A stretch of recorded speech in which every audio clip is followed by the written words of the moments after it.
आज इस सत्र में हम गुजराती के प्रसिद्ध उपन्यासकार पन्नालाल पटेल जी की बहुत चर्चित कृति और ज्ञानपीठ पुरस्कार से भी जिसे पुरस्कृत किया गया वो कृति मानविनी भवाई, जिसका हिंदी में अनुवाद जीवन एक नाटक नाम से नेशनल बुक ट्रस्ट ने प्रकाशित किया, उसकी शिल्पगत विशेषताओं पर बातचीत करेंगे। जैसा कि आपको विदित ही है कि मानविनी भवाई उपन्यास न सिर्फ गुजराती बल्कि पूरे भारतीय साहित्य में अपनी एक विशेष जगह रखता है। इसी वजह से इसे विभिन्न विश्वविद्यालयों में जहाँ भारतीय साहित्य पढ़ाया जाता है उस पाठ्यक्रम में इसको शामिल किया गया है और इसका हिंदी अनुवाद, जैसे मैंने कहा, जीवन एक नाटक नाम से नेशनल बुक ट्रस्ट ने प्रकाशित किया है। हमारा आज का विषय विशेष तौर पर इसकी शिल्पगत विशेषताओं को उद्घाटित करने का रहेगा।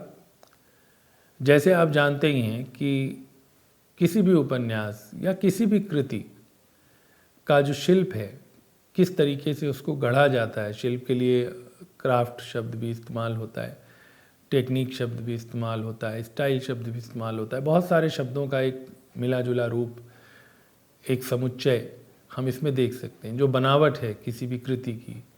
और जब हम उपन्यास की बात करते हैं तो जाहिर सी बात है कि उपन्यास में चाहे कथानक हो उसका, या उसकी भाषा हो, उसका देश काल हो, परिवेश हो जिसको हम कहते हैं, पात्र योजना हो, उसमें किस तरह के पात्रों की योजना की गई है, चरित्र चित्रण हो, संवाद योजना हो, ये तमाम चीज़ों को मिला जुलाकर एक पूरे उपन्यास का स्वरूप बनता है, जिसके कारण, जिसकी वजह से, जिसकी ताकत के दम पर ही वो उपन्यास या कोई भी कृति अपने पाठकों के बीच में एक ऐसी छाप छोड़ जाती है, एक ऐसी पहचान बना लेती है कि वो एक कालजयी रचना का रूप ले लेती है।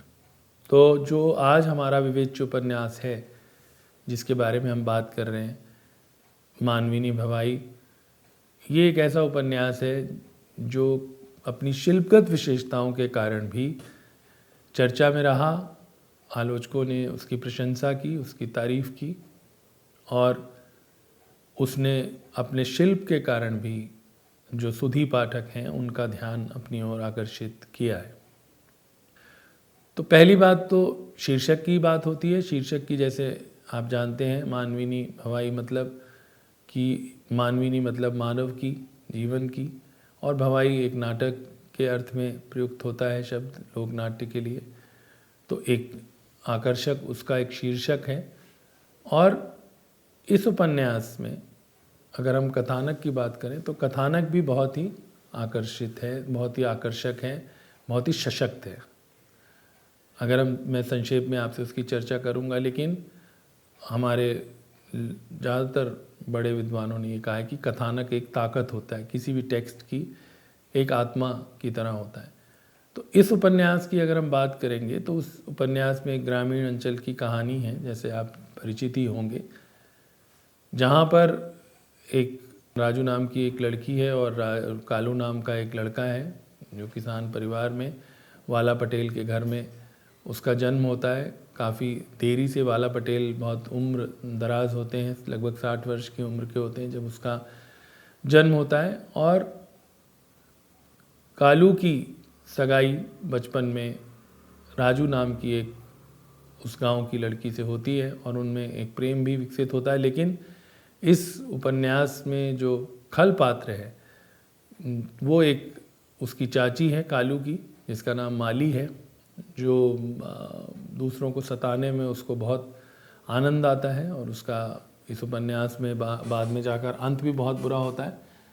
तो वो उसकी जो सगाई है, जो मंगनी है, वो तोड़वा देती है और बाद में राजू की शादी जो है वो एक अपने से बड़ी उम्र के व्यक्ति के साथ, दुगनी उम्र के व्यक्ति के साथ, दयाल नाम के, हो जाती है। और राजू उसको प्रेम करता है, राजू का प्रेम उसके प्रति बरकरार रहता है। कालू, लेकिन राजू विवाह के बाद एक मर्यादा में रहती है। कालू भी बीच बीच में उसके मन में उसके लिए तड़प उठती है, लेकिन कालू का विवाह भी एक दूसरी लड़की से होता है जो संयोग से राजू के जेठ की बेटी है। तो इसलिए कालू का बार बार वहाँ जाना भी होता है राजू के घर में, क्योंकि वो उसकी ससुराल होती है, एक तरह से वो चाची सास हो जाती है उसकी। और राजू उसे बराबर समझाने की कोशिश करती है कि हमें एक मर्यादा में रहना चाहिए, और भली को जो उसकी पत्नी है उसको भी वो समझाने की कोशिश करती है ताकि वो आपस में प्रेम से रह पाए।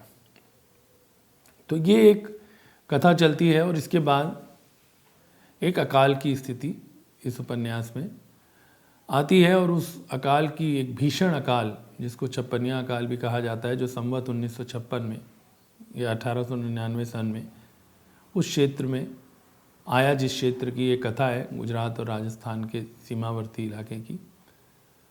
और उसके प्रकोप में किस तरह से मनुष्य एक दूसरे को ही अपनी भूख मिटाने के लिए खाना शुरू कर देता है या मवेशियों को खाना शुरू कर देता है, और कितनी भयावह स्थिति होती है उसका पूरा एक बहुत सशक्त वर्णन इस उपन्यास में मिलता है।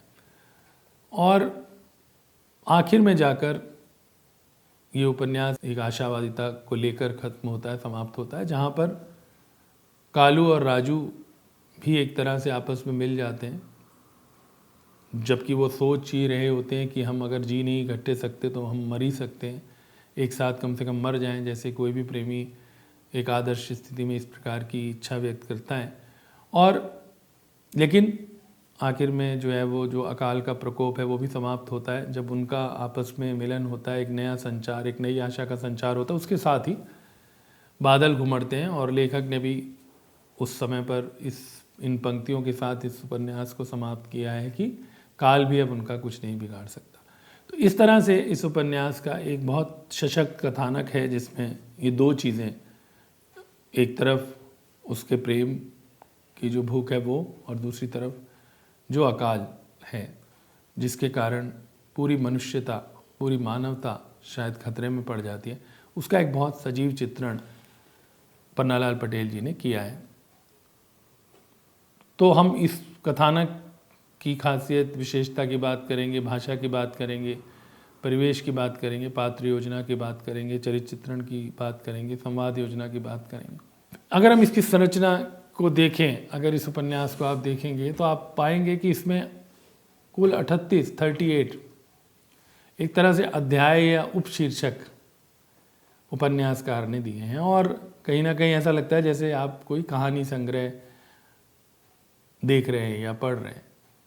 और वो शीर्षक भी बड़े आकर्षक हैं। जैसे कुछ शीर्षक अगर मैं आपसे साझा करना चाहूँ, आपके ध्यान में लाना चाहूँ, तो जैसे भूखे भूत, मन के मोर, धरती का बोझ ढोने वाला, दुख कहाँ है, भेद में भेद, थकान के बाद विश्राम, दुखियारा परमा पटेल। परमा पटेल जो है वो माली जो पात्र है उसके पति हैं, जो मैंने बताया कि एक खलनायिका के तौर पर, एक दुष्ट पात्र के तौर पर इस उपन्यास में आई हैं।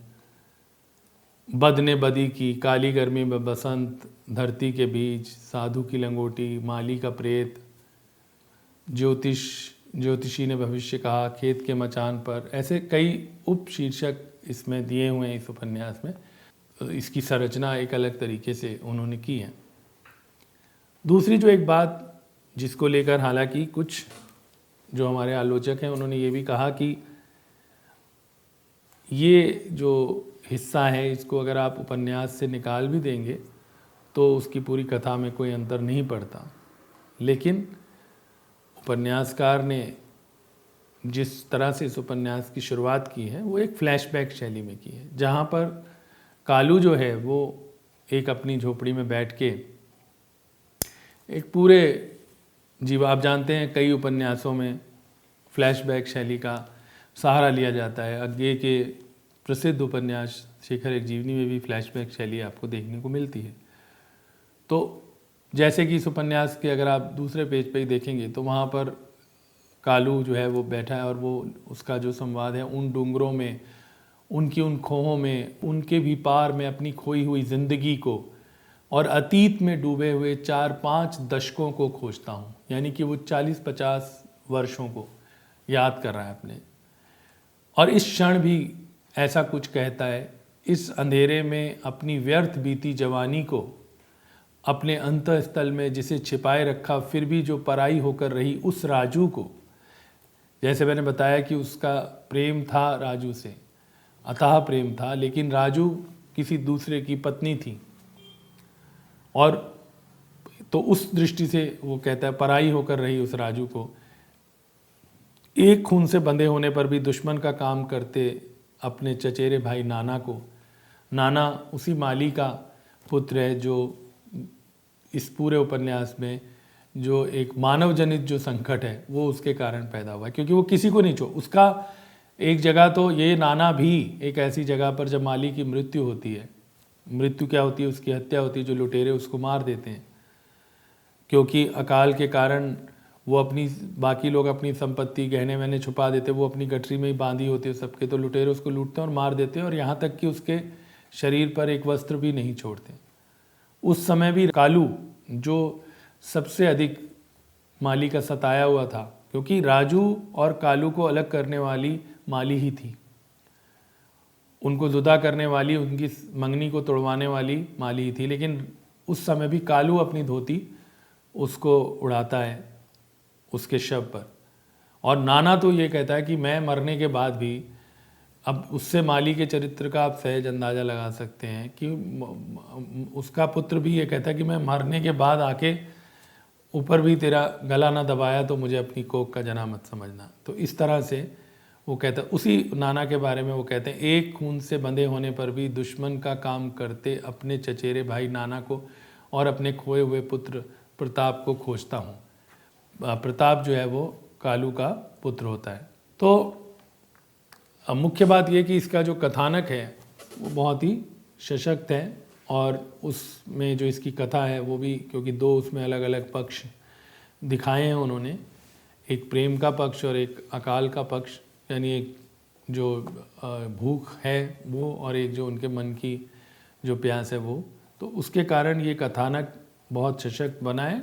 लेकिन जो फ्लैशबैक वाला हिस्सा है, जैसे मैंने कहा, जहाँ से उन्होंने उसको शुरुआत की है, उसके बाद अगले जो शीर्षक है, अगला जो अध्याय है, वहाँ से वो कथा फिर कालक्रम के अनुसार ही चलती है। और जाहिर सी बात है कि फिर वो कथा उसके जन्म से शुरू होती है, कालू के, क्योंकि वहाँ पर कालिया देव का एक मंदिर है, कृष्ण जी के लिए इस्तेमाल होता है, उसके नाम पर, क्योंकि जो उसके पिता होते हैं उनको बहुत देरी से वो पुत्र कई मन्नतें मांग के वो प्राप्त होता है मनौती के बाद, तो उसका नाम वो कालू रखते हैं। और उसके बाद वो पूरी कथा उसी तौर पे चलती है, और आधे हिस्से के लगभग बाद अकाल की स्थिति पैदा होती है, जिसमें जो पूरा वर्णन है, जो एक भयावह वर्णन है उस अकाल का, वो उन्होंने किया है। तो भाषा की अगर मैं अब बात करूं तो पन्नालाल पटेल जो हैं वो अपनी अभिव्यक्ति की सादगी और भाषा की सादगी पर बल देते हैं, और लोक व्यवहार से, लोक जीवन से उन्होंने एक अर्जित की है जो अपनी अभिव्यक्ति कला है, जो उसे व्यंजनापूर्ण भी बना देती है, उनकी अभिव्यक्ति को, उनकी रचना को पारदर्शक बना देती है। लोक जीवन की समस्याएं, आम आदमी की संवेदनाएं, उनकी भाषा बोली, ये एक विशिष्ट बात है जो हमें पन्नालाल पटेल जी के इस उपन्यास में और उनकी बाकी रचनाओं में भी देखने को मिलती है। जैसे कि मुहावरेदार भाषा का आप उदाहरण ले सकते हैं कि मुहावरेदार भाषा का उन्होंने इस्तेमाल किया है। जैसे एक संवाद में माली ये कहती है कि घर में पानी का पीने का लोटा भी फूटा है, ऊपर से ऐसी खुशी किस काम की। या एक और संवाद में वो कहती है उसको कि जा किसी चुल्लू भर पानी में नाक रगड़ के मर जा, निकम्मा नामर्द, कहीं जा साधु फकीर हो जा। तो इस तरह से आप देखते हैं कि जो अब जैसे चुल्लू भर पानी में मर जा हमारे यहाँ बहुत ही कॉमन मुहावरा है जो उसमें मिलता है, आम व्यवहार में मिलता है, तो उस तरह की भाषा का उन्होंने प्रयोग किया।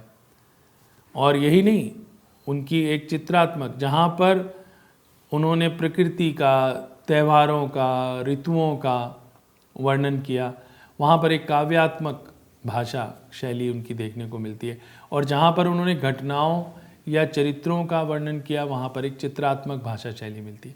तो भाषा की दृष्टि से बोलियों के जो शब्द हैं, जो स्थानीय बोली, क्योंकि एक आंचलिक उपन्यास के तौर पर भी इसकी पहचान रही है, उस रूप में भी, और एक जिसे कहते हैं हम काव्यात्मक भाषा, एक चित्रात्मक भाषा इसमें मिलती है। जैसे आप एक उदाहरण देख सकते हैं जहाँ पर उन्होंने ऋतुओं को जो खेलों के साथ किस तरह से जोड़ा है और किस तरह से जेठ, आषाढ़, वसंत, ये सब उसमें आपको देखने को मिलते हैं। इन संवादों में अगर आप देखेंगे तो वो कहते हैं इधर गेंद और डंडे, हॉकी के लिए उन्होंने इस्तेमाल किया, का खेल खेलता उत्तरायण, मकर संक्रांति भी आ गया, और साथ साथ शिशिर में कांपती फसल के वासंती वस्त्र भी गायब हो गए। वसंत ने धरती पर पीले पीले पत्तों का बिस्तर लगा दिया। अब आप देखिए कितना वो एक चित्र खींचने की कोशिश करते, और उसे फागुनी हवा ने तितर बितर कर दिया। एक तरफ पकी फसल पर हंसिया चलने लगे तो दूसरी तरफ होली के ढोल दमक उठे।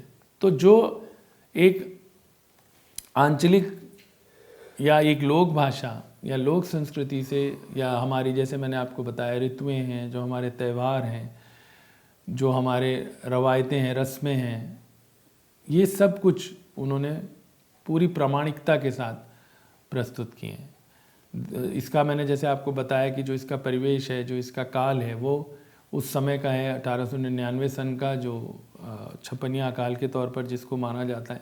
और उस रूप में अगर हम देशकाल की बात करें तो मानविकी भवाई के बारे में ये कहा भी गया है कि उन्होंने एक काल प्रधान उपन्यास लिखकर एक नई दिशा का उद्घाटन किया है, जिसका एक ऐतिहासिक महत्व है। और कालू की बात उसकी अपनी बात नहीं है, वो गुजरात की सरहद पर 4 दशक पूर्व बसने वाले नए और पुराने ज़माने के संधि काल तक पहुंचकर करवट लेते गाँवों की बात है। कालू तो एक निमित्त है। निमित्त उपादान होने से सुख दुख कम नहीं होते, पर भूमिका और गति केंद्र बदल जाते हैं, ऐसा इस उपन्यास के बारे में कहा गया है। इसी तरह से जैसे मैंने कहा कि लोक जीवन इस उपन्यास में पन्नालाल पटेल जी ने सामने रखा। ये जो भवाई नाम ही है इस उपन्यास का, ये भी एक लोक नाट्य से, एक गुजराती में एक लोक नाट्य का नाम है। भवाई खेल, डेरा लेकर आते जाते बंजारों, नटों के खेल, भिखमंगों के भजनों, होली के ढोल और फाग, गौने के प्रसंग, पहली बारिश और खेतों की जुताई आदि लोक जीवन के विविध क्रियाकलापों का चित्रण उन्होंने इस उपन्यास में, मानविनी भवाई में, किया है। लल्लू भाई पटेल उनकी इस उपलब्धि के बारे में लिखते भी हैं कि खेती और उससे जुड़े अन्य कार्यों में रचे पचे, लड़ते झगड़ते, प्रेम करते, मेलों का आनंद लेते, सामाजिक कार्यों में हिस्सा लेते, वियोग में दुखी होते, विपरीत परिस्थितियों में अपने पुरुषार्थ से चमकते, यही नहीं अपनी लाचारी, तुच्छता और कमजोरियों में आकंठ डूबी जुताई, बुवाई, निराई, कटाई, मंडाई, गोबर गोसर में जिंदगी बिताते लोक जीवन को परोक्ष रूप में पन्नालाल पटेल ने अपनी रचनाओं में जीवंत कर दिया है। पात्र योजना की अगर हम बात करें, जो एक अहम हिस्सा होता है किसी भी उपन्यास का, तो इसमें राजू, मैंने आपको बताया, जो इस उपन्यास की नायिका है। हालांकि ये सबसे कालू कई क्षणों में, कई दुर्बल क्षणों में अपना धैर्य खोने लगता है, लेकिन राजू जो है वो अपना धैर्य और अपना जो विवेक है वो कभी भी नहीं खोती है। और वो कहता भी है उसको एक बार कि चाहे जितनी भी विपरीत परिस्थिति हो, पर तू अपनी सयानी बातें नहीं छोड़ती है। तो राजू इसकी एक मुख्य पात्र है। कालू जो इस उपन्यास का नायक माना जाता है वो है माली, जो तीसरी अगर हम मुख्य पात्र माने, जो एक विलेन के तौर पर है, जो कालू की चाची है। फिर कालू की माँ है रूपा डोसी, भली है जो कालू की पत्नी है, परमा पटेल है जो माली का पति है, दयाल जी है जो राजू के पति हैं, सेठ सुंदर जी हैं। उनका एक महत्वपूर्ण प्रसंग आता है क्योंकि बाद में जब अकाल की स्थिति में वो भिक्षा लेने की बात चलती है और वो मना कर देता है, वो कहता है कि मैं भीख नहीं लूँगा।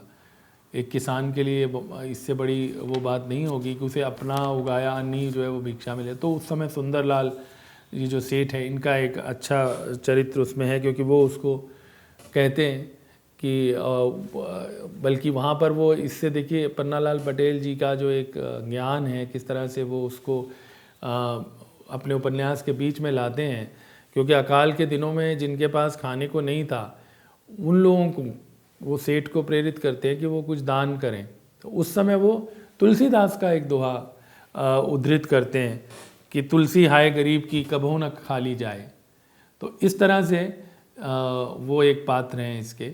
और इनके बारे में ये कहा गया है कि पन्नालाल पटेल की पात्र योजना अपनी जमीन से जुड़े और अपनी प्राणवत्ता से स्पंदित और निश्चल मनुष्यों से सुशोभित है। उसमें इतनी विविधता है कि उससे हम उस ग्रामीण परिवेश का परिचय सहज ही मिल जाता है, हमें उस ग्रामीण परिवेश का परिचय सहज ही मिल जाता है। उन पात्रों में अपनी सीमाओं में जकड़े लोगों के घरेलू जीवन के राग द्वेषपूर्ण स्वाभाविक क्रियाकलापों की लय है। अपने परिश्रम के बल पर पैदा की हुई मनुष्य की उदात्तता और प्रकृतिदत्त उसकी दुर्बलता के अतिरिक्त उसमें छुपी मनुष्यता है, उसको मूर्त रूप देने का प्रयास पन्नालाल ने किया है, उसी मनुष्यता को। उनके अनुसार मनुष्य के अस्तित्व की जड़ें धरती में बहुत गहराई से समाई हुई हैं। और एक जगह पर वो कहता भी है कि जो है वो भूख बुरी चीज़ है, मनुष्य बुरा नहीं होता, भूख बुरी होती है, क्योंकि उसकी अपनी पत्नी कालू की वैश्यावृत्ति करने लगती है। तो जब वो अंत के एक सीन में मरणांसन होता है और वो कहता है कि मैं अब नहीं बचूंगा, तो वो कहता है कि ये खबर दो उस समय कि मेरे घर तू खबर देगी। तो उस समय वो ये सोचता है कि भूख जो है वो बहुत बुरी चीज़ है। और फिर भिक्षा की बात है, तो जो अगर हम संवाद योजना भी इसकी देखेंगे पात्र योजना के साथ साथ, तो हम देखेंगे कि बहुत ही सशक्त संवाद हैं इसमें, बहुत ही प्रभावी संवाद हैं। जैसे कि एक जगह पर वो भगवान को भी जब अकाल की स्थिति बनती है और वो देखता है हर तरफ कि किस तरह से आदमी आदमी को खाने के लिए फिर रहा है, तो उस समय वो कहता है कि अकाल डालने वाले भगवान तेरा सत्यानाश हो, तूने आदमियों की ये दशा की है। या इसी तरह से वो एक बार राजू से कालू कहता है कि राजू तू कहती थी ना भूख बहुत बुरी चीज़ है, परंतु भूख से भी खराब चीज़ आज मैंने देखी है। भूख से भी खराब भीख है। भीख तो शरीर को सिझाती है, परंतु भूख तो मन को भी मार डालती है। कि भूख जो है वो केवल शरीर या हड्डियों को गलाती है, लेकिन भीख जो है वो आपके आत्मसम्मान को या आपकी आत्मा को गला देती है। तो इस तरह से अगर आप देखेंगे, या इसी तरह से और भी जो संवाद इसमें हैं, जो ख़ास तौर पे एक जगह पर वो कहता है, बहुत ही मार्मिक संवाद है कि धरती से अनाज ख़त्म हो गया और पानी भी, पर तेरी आँखों से मात्र आंसू ख़त्म ना हुए। ये वो राजू को कहता है जो उसकी जिससे उसे प्रेम है। तो जैसे हम कहते हैं ना, अबला जीवन तेरी यही कहानी, आंचल में दूध आँखों में पानी, तो वो कहता है कि अनाज भी ख़त्म हो गया और पानी भी ख़त्म हो गया। इसी तरह से, लेकिन उसके बावजूद जो वो है राजू, वो ये मानती है कि ज़िंदगी कभी ख़त्म नहीं होती।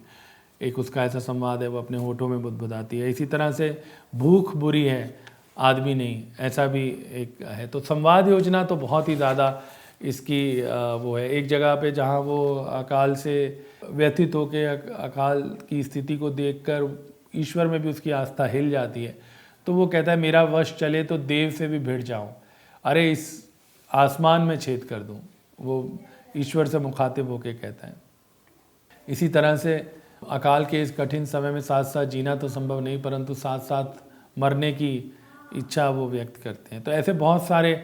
एक अन्य स्थान पर राजू कहती है कालू से कि गहन गुड़िया घर ज़मीन भी बेचने पड़े तो बेचकर उन्हें बचाऊंगी, यदि हम जीते रह गए तो फिर से बादशाही पैदा कर लेंगे। कि जीवित रहना जरूरी है, बादशाही तो हम बाद में भी पैदा कर लेंगे। तो एक बार कालू ही उससे पूछता है कि तू क्या सच में अपने पति को बचाना चाहती है, क्योंकि उसका पति जो है वो बीमार रहता है।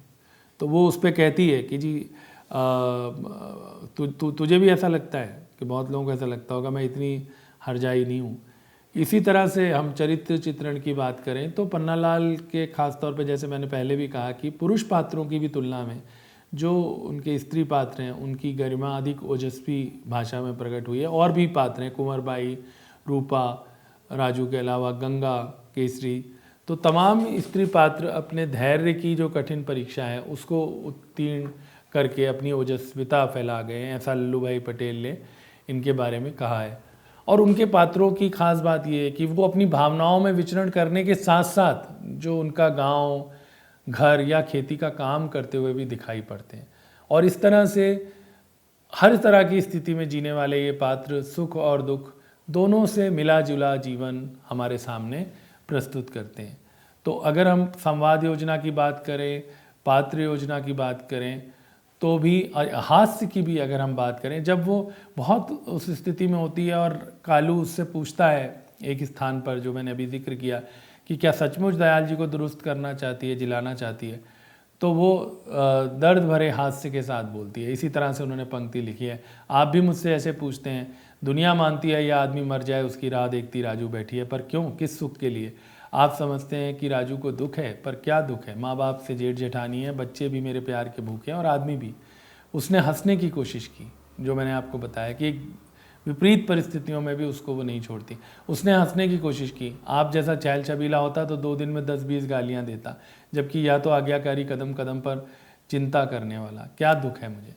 और तब कालू चकित होकर राजू की तरफ देखता जाता है और वो एक आदर भरी नज़र से बोलता है कि तुझ जैसी हमारी बिरादरी में बहुत कम औरतें होंगी राजू, मैं तो एक भी नहीं देखता।